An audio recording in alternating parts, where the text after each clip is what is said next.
YouTube, Quinn Wade coming to y'all with that rookie analysis for March. And this is a real good race right now because everybody's close and some rookies have been turning it on and some rookies have been playing a little bit better and they're starting to find their niche in the NBA.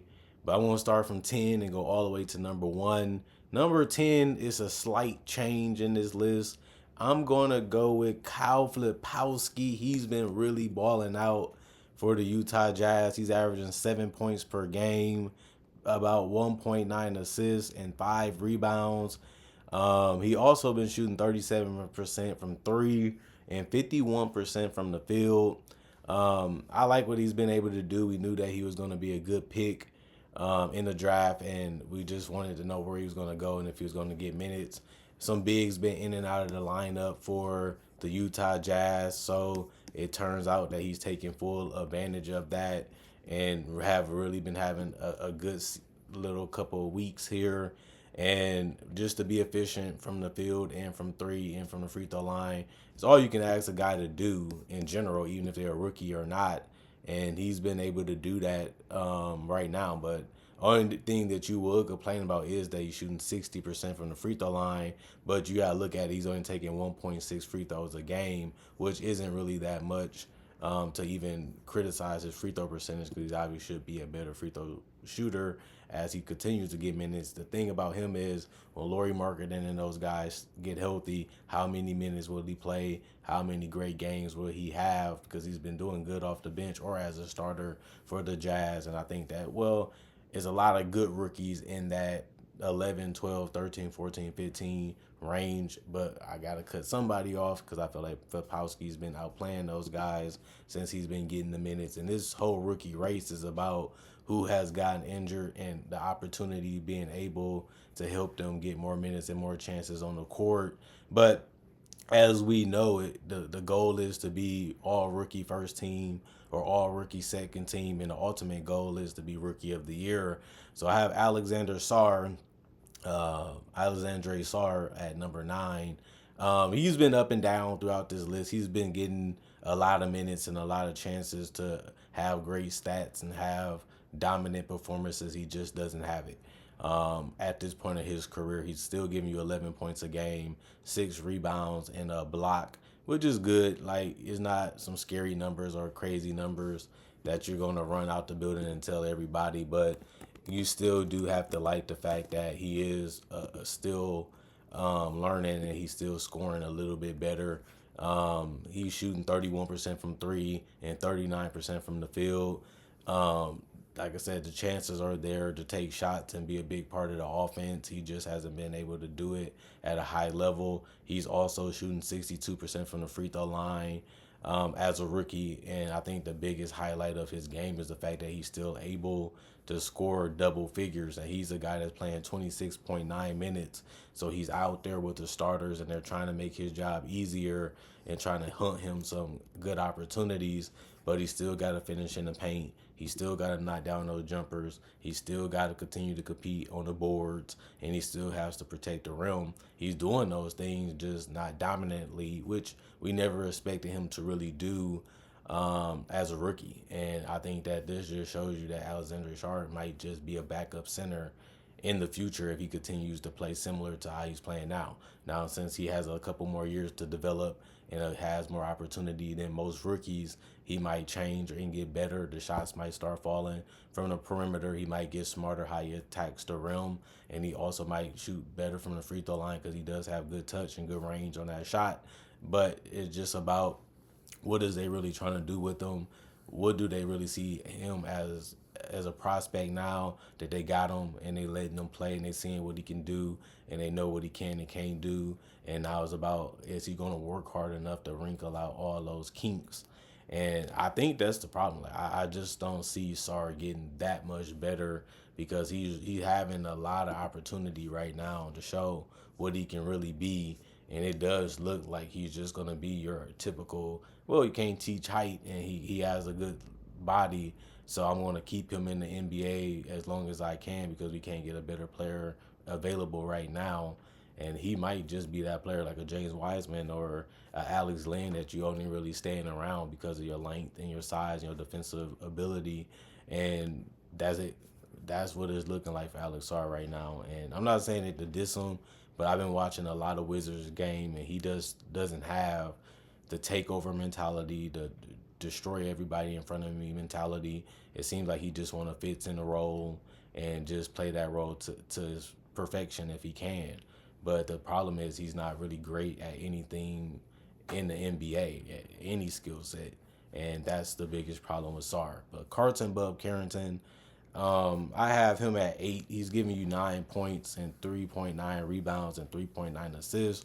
His minutes has been going down a little bit too because he's coming off the bench for Wizards now. I think that was a good move. They made some moves to get Chris Middleton and then Malcolm Brogdon, and then you got Jordan Poole, and you just have better players right now than Carlton. And at first it looked like they was going to try to develop him as much as they could, and then it looked like they just gave up on, like, the guy is a solid player. It's just he doesn't have that star potential that you thought that he might have. And he was a guy that was the 14 pick, so he's a lottery pick. So he did potentially have good upside, but he was playing 29 minutes per game still to the season, but he's only giving you 40% from the field and 34% from three. Now, you would take that if you're a rookie because it shows you that you have room for improvement and room for growth, especially because he's also shooting 83% from the free throw line, but he's not even attempting one per game. That's something that was bad too to see. 4 rebounds and 4 assists, like I said, is good, but you want a little bit more than that if you're going to play that many minutes. And the fact that he's not a guy that you can look at as a go-to scorer or a go-to shot creator or even a go-to playmaker in his career for what we've seen thus far just makes you kind of wonder, like, well, she's going to be a backup in this league. It just, how long will he be able to hold that role over other players that he might go and play for with other teams? Because I don't, based on what the Wizards are doing with him, I don't really see him being with the Wizards long term. Right, I can see why they wanted to try him, see what they can get out of him, see how well he can play, and try to move forward with him. But by him going back to the bench and him not playing as well either, like most of these rookies, is like, well, if you're gonna be a backup guard, you can be the ninth or the 10th guy. I mean, that's what Bub Carrington has been showing me since I did the breakdown, that he's not going to be a high impact rookie, but he's going to be a guy that's going to probably be in the future just a backup guy that's going to just fill the passing and the scoring role for a little bit, and then your starter or your other guy is going to come back in and do a little bit more.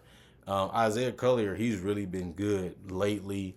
He's been getting double doubles. He's really been increasing his stats. He's really been up in his play.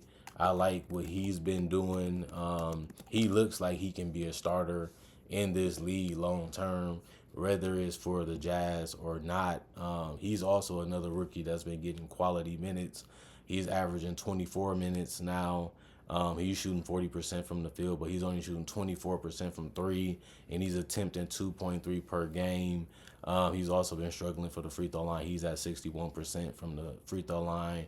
3 rebounds for him, 6 assists. I think that's going to continue to go up. There's over 20 games left in the NBA, and I think he's going to continue to put on a good role. Not the greatest scorer, not the greatest finisher, obviously not the greatest shooter, but a guy that understands how to keep his teammates involved and give them the ball where they like it, and scores in spots on the court. And that's all you can really ask him to do because he is young and he doesn't have those skill sets yet. But if you continue to start him and he continues to put in the work, he can be a starter for this team in the long term just because he understands how to stay out the way. He understands how to play his game and not really get into his own head and just try to be bigger than what he think he is. He's very smart, very witty, very patient, and I like the fact that he has that chill mentality and doesn't let the game just get the best of him. And I think that's the best part about Bub Carrington too, until you realize Isaiah Collier is just a little bit more seasoned than him, and that's why I'll put him ahead of him right now. Zachary Richardson for the Atlanta Hawks. he's been having an okay season, like I said, for a number one pick. In this draft, he's just as good as the other guys, in my personal opinion. Because none of them are great scorers, none of them are takeover players, none of them is going to be difference makers right now, besides about one or two of them. But he's averaging 11 points, 3.5 rebounds, 1.3 assists. I like what he's been doing, but you just want him to stay healthy and you want him to continue to be a guy that can be a balanced type of guy on your team. He's going to defend a little bit, rebound a little bit. He's going to keep the ball moving if he doesn't have a shot. He's going to attempt the threes. He's going to try to get out in transition. He's just a good, solid role player, and that's what majority of these guys are. But that's what makes him top six, is that he is a guy that's scoring double figures, and he's having some big nights sometimes, and he's also being very passive sometimes. Like I said, he is a guy that's going to give up the ball if he doesn't have a good look. But I like what he's been doing. He's been a good player for them, and it's been a good season so far. Just to be able to average double figures is tough to do in this league, and he's been able to do it for day one. And a lot of people say, well, you get rid of some of those guys so you can put more pressure on Zachary Ricochet to be a better player. And he's been delivering. I'm not going to lie to you. When I look at some of his games, he's showing you that he can average double figures. And when you look at the month that he just played in February, he's averaging 12.8 points. He's averaging 44% from three, 47% from the field, 77% from the free throw line, and he's getting 1.7 assists. And he's also taking good care of the ball and not being a guy that's turning it over, making a lot of mistakes. And that's one thing I like about him. And his field goal percentage probably was the worst part of his game, but now he's at 42% on the season and 33% from three. He's only getting 24 minutes a game, and he's getting 3.6 rebounds too, like I said before. So he's not doing everything at a dominant level, or he's not showing crazy potential. He's not even really showing superstar potential, but he is showing starter. This is what he might be in the future for any team that he goes to. As long as he continues to hit those threes, he can just be a good 3-and-D guy for any team in the future that wants him. And it's going to always be a team that can give him that opportunity, as long as he's showing that he can do those things and also get out in transition, which he showed all his rookie year so far. Misi, nothing really crazy to say about him, but I put him at number 5 just because he's a guy that's really been good, the last couple months since he's been starting. And he's a legit big in this league, and I think he's a legit starter in this league, like he's been proven. But he's averaging about 8 points, 8 rebounds per game. He's not a great free throw shooter. He's in the 60s, like the other guys, showing you how close these races are. But he's shooting 54% from the field. Just a smart guy already, knowing where to be at on the court and knowing to go straight up as strong as you can. And that's all he really has to continue to do besides protect the rim. But he's averaging 1.4 blocks per game, which is really good because he didn't start the whole season. He only started 51 games, and he only played 57 games this season. But Misi is really good. I like what he's been able to do, and I like his role on any team, even in the future, if he falls out with the Pelicans. Khalil Ware, he's been a riser on my list. I put him at 4. He's really been impressive, but it's mainly because of his body. Like, Khalil Ware has a nice body, and he knows how to use his length. He knows how to use his athleticism and his mobility at a high level, and that's what made him a great rookie. He was picked number 15 by Miami. I think he's a steal for what they got. He's finally getting started minutes. He played 43 games this season, and he only started 17 of them, and he's already making the Heat look a lot better because of him with Bam. Is just ridiculous sometimes defensively.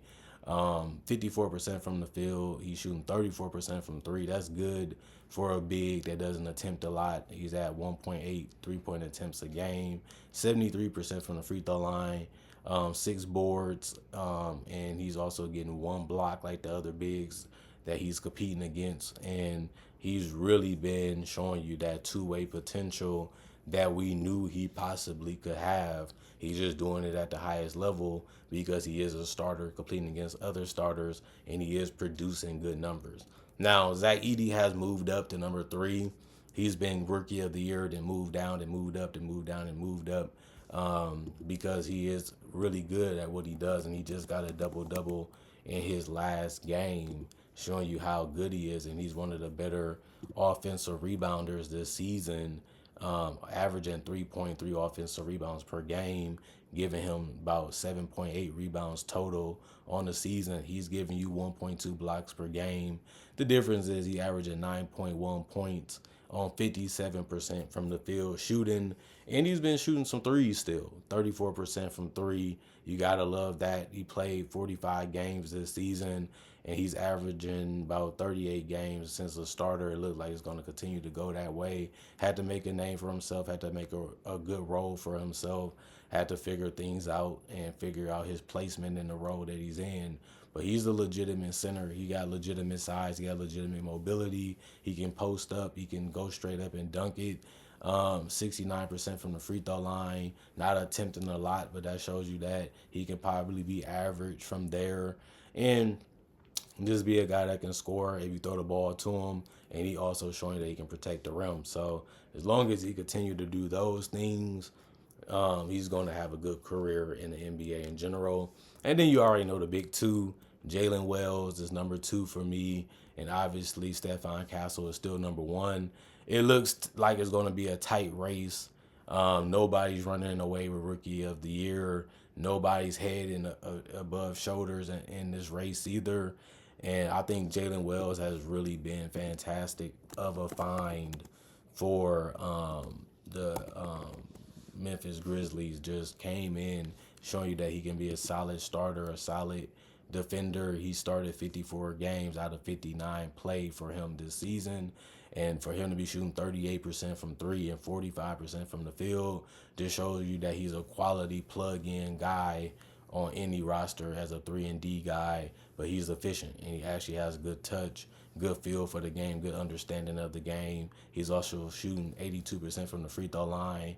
He's also getting you 3.2 rebounds, 1.6 assists, 2 as a player that's starting, and he's giving you double figures with 11.3 a game, and he's not fouling that much. He's only averaging 1.8 personal fouls per game. Jalen Wells has been the real deal, legit size, 6'8" with his body, 206. You want to put a little bit more strength and a little bit more muscle on that body in the future. He was picked 39. That's a huge steal for Memphis, getting a quality starter when you don't even get that guaranteed in the draft in general. But I think some of these guys have been solid starters throughout these, whether they had injuries or whether they had opportunities or whether they just became a starter because they outplayed other guys. Jalen Wells would be in that same conversation. Like, the guy wasn't known to be a starter coming into the season. He worked his butt off and improved it, and he's still showing you that they made the right decisions going for him and believing in this guy, and he's been one of their best players this entire season. And you could say the same thing about Stephon Castle. I have number 1 right now. But a lot of people feel like Stephon Castle is going to run away with it. But then the De'Aaron Fox trade happened. They got Chris Paul starting. They got De'Aaron Fox starting. It hurts Stephon Castle minutes because he's no longer the guy that they depend on as a starter, as a defender, and as a ball handler. He's coming off the bench again because of that De'Aaron Fox trade. But he only started 29 games, and he only played 56 total. So he's averaging 41% from the field, 27% from 3, but this is a season award, and I feel like at this point, Stephon Castle might not be the best rookie going forward because of the opportunities that's getting taken from him by De'Aaron Fox and Chris Paul, but at least he's going to be respectable at number 1 for now because what he did in January and what he did also in December and November and a little bit of October, you have to look at the whole entire season, and Stephon Castle has been right there with these other rookies, if not a little bit better, but it's slowly diminishing. That lead that he has over guys is slowly going away, but he's shooting 72% from the free throw line. Also, 3 rebounds, 3 assists. He's almost averaging a steal a game, and he's leading every rookie right now besides Jared McCain in points with that 12.6, which is tough to do, but that has been going down ever so slightly. And if he doesn't keep the scoring up and bring the efficiency back up, you can see guys like Sar or guys like Risha Shea or Jalen Wells or even Zach Edey and probably even Khalil Ware, who's been playing a lot better, make a run for that Rookie of the Year spot. And I think it is a little open. Like Stephon Castle hasn't been playing that great lately, and the chances of him being able to increase his play is going down because of the roster shakeup. So some of these guys had good abilities. They just start realizing it a little bit later in the season. You get a little bit more comfortable. You figure out your teammates. They try to figure out how to help you out while you try to figure out how to play off them too. And the numbers can be influenced by that a little bit. And you look at the fact that some of these guys have been healthy for basically the entire season. That's why it's kind of hard to move up and down because we have to go based off how they've been playing the entire season, like I said before. And that's why Stephon Castle is not the greatest rookie, not the best rookie. He's just the best for now. And we'll see if he can continue to have just good enough numbers, just good enough efficiency, just good enough defense to be able to win this award. But if not, I wouldn't be surprised if it's a Jalen Wells or somebody like that that just consistently plays well and continually be efficient and tries hard enough defensively that, like, no, Stephon Castle, you did that too, but they just doing it better now. And that's all we can really say about a rookie that passes them. These rookies are neck and neck in my standing. Like, none of them are crazy much better. None of these guys are just blowing me away, but they all are on the same picking order. They're all number 4 or number 5 options or a bench player. Um, and that's basically what this draft had gave you, just quality, do it all type of role players or combo-ish type of role players, and they are important in this league just as starters. And a lot of them are starters for that reason. You only need 1 or 2 superstars. Some people say 3, well, 2 in the all-star to be able to win championships, but you need guys that's going to fill in those other roles that the other guys don't want to do, ain't really great at, or they just better at it so they can play well off of it. And that's what these rookies have shown us. That's what these rookies have been able to do this entire season, and it's just a good balance of this is what we need too on our roster. And guys like Stephon Castle and Jalen Wells and Zach Edey, they have only made rosters better. They have only made the team better. It's not like they're hurting their teams. It's not like they're the reason why the team is great or losing, but they are difference makers and X factors on a lot of those teams because we didn't see them having this type of impact or this type of game right away. And the team's like, you know what? These guys won us over. Now it's time to give them their minutes, give them opportunity because they have shown that they can balance between winning and losing, and that's all you need your NBA players to do. And I even look at a guy like Khalil Ware, like if he can defend and score like he's been doing while also spacing the floor, that just adds another wrinkle that the Heat just need to figure out, and that's just going to make them better. But like I said, he's not a superstar, but I always say guys like DeAndre Jordan, guys like Jared Allen, guys like Mike Conley, they did become all-stars because they was able to maximize that role. They was able to perfect that role, and then they got rewarded as just being great at what they do and being something so great that is nothing else that this team can go get that can replace them because they just that good at doing what they do. So this rookie class just remind me of that. Like Stephon Castle handling the ball, defending, putting the ball on the floor, scoring, trying to hit a 3, and trying to stay out the way and trying to make good plays when he does have the ball. Those type of things are just what makes this rookie class so good. And that's it. Like, I'm just gonna be honest. There's more than 10 rookies. Jamal Shead, Mobo. You can do Donovan Clingan. There's a lot of guys that's really thriving in their minutes and thriving in their opportunities. And they're not the greatest. They're not the best, but they only played a couple of games this season. We gotta look at what they do in the future. We gotta look at how they mature. We gotta look at how they work and how they continue to perfect their games. And then we can start judging them a little bit more as they get more opportunities in the future for more teams or the ones they're currently on. And then we got to look at, can they stay healthy and not get a major injury that can knock them down or knock them out of the NBA, which none of us are really hoping for. We're looking for the best of this team, and well, the best for the teams and the best for the players. So that's all we can do as fans. Other than that, comment, like, subscribe, share, hit the notification bell for more analysis. And if you're new to the channel, I do conversation video just like this and different varieties. I also do breakdowns with real footage of legends, current legends, rookies, and future stars. I also do draft coverage and mock drafts too.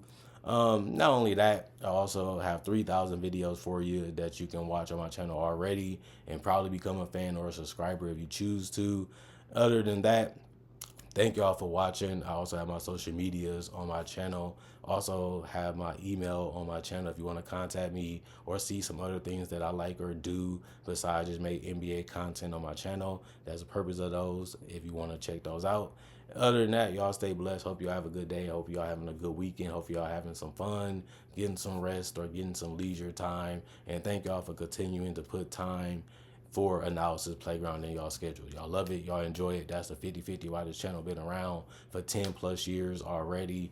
It's fast how quick that it went, but it's reality for me because fans like you continue to come back, continue to watch, and continue to enjoy the content and appreciate it for what it is. And I thank y'all for that. And that's why I'm going to be back later today with even more analysis as we have a new month. And a new month means closer to the playoffs and means closer to a champion. And we're going to see who's going to play the best basketball down the stretch and who really can move up or down in the standings. And we're going to see what the teams really are about too. And hopefully some of these teams can get healthier so we can get better basketball to watch. Other than that, I'm gone for now. See you guys later.